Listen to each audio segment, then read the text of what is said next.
Good evening, everyone. Again, I am Andrea Toledo, and I am one of the colleagues of Professor Amparo Pamela Fabe. And as a researcher for Indo-Pacific Alliance as an ocean think tank, we have been collaborating with our partners in Indonesia and Malaysia. For since last year, we have been also coordinating in tracking down the recent phenomena of human trafficking that is being experienced at large by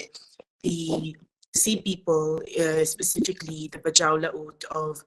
not only the Philippines, but also the ones that are located in Sabah, Malaysia, and also in certain islands of Indonesia, including Kalimantan. And so we have had discussions as to how we can unify the different members and young leaders of the coastal communities. And one of the key challenges is also identifying educated sea people, which is very rare, especially in the Philippines, for the Bajau Laut to attain higher education that will allow them to openly participate in all the policies and programs of the government. This is an approach that we need to review and see whether the old solutions need to be revisited. When I say that it needs to be revisited, most of the solutions of the local government units and the national government is to force the sea people to register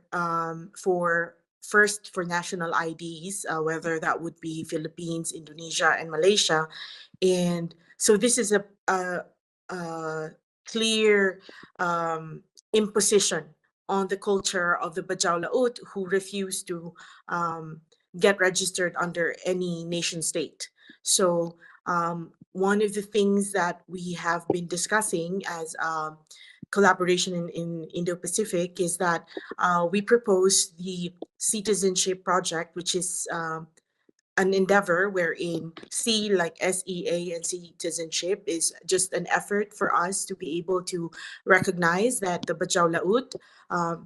even if they refuse to have national IDs, that we will be able to have a system that will be shared across Malaysia, Indonesia, and the Philippines so that we can properly communicate with the Bajau Laut who are, for the most part, at sea, and for those that have been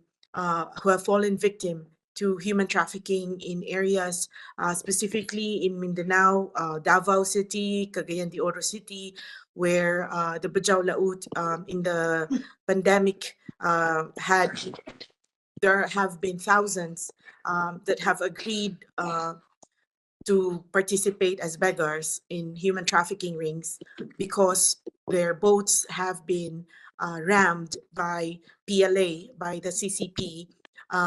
and the difficulty to prove that their boats are being rammed because they don't even have cameras, they don't have smartphones to document what is happening, has pushed the Bajau Laut of the Philippines to they are already forced to just allow themselves to become targets for cyber pornography, for sex trafficking. And this is a very unfortunate development in the last 5 years. And so we see that there is a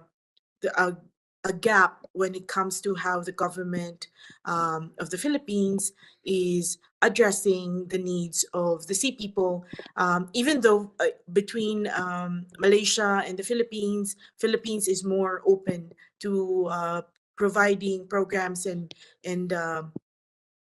education for the Bajau Laut, even if they refuse to get any national ID. However, the education programs are requiring the Bajau Laut to go on land, and so we have been proposing that a floating school might be a better solution, so that there can be an integrated approach, that whenever we say bottom-top approach, bottom-top solutions are our priority, we feel that it must be reflected in terms of what kind of education platforms are we providing. So it is excellent that we have learned from our counterparts in India that there are AI solutions, apps that like the APY tool that for sure will be easy to cascade, but the challenge of encouraging our very big population of sea people to use such tools, and that would also minimize the the issue of the national government when it comes to having proper monitoring and surveillance of what's happening in the West Philippine Sea and the coastal communities of the Philippines that are under threat with what's what what what we are facing because of the aggression of China. We would like to be able to learn more about solutions that we can bring to our region, from India to the to Asia Pacific, for Indonesia, Philippines, and Malaysia, to be able to use the advanced tools that are already tested in India, and see how it can be used by the sea people, and how we can integrate this with the boats that we are proposing to be given by our coast guards to our Bachao Laut. So we know that this is a gargantuan task. It's a big, dream also for the ocean think tanks across the Coral Triangle, that we can push for collaboration. But we are confident that with the technologies being provided and shared by our genius Indian counterparts, that we can definitely make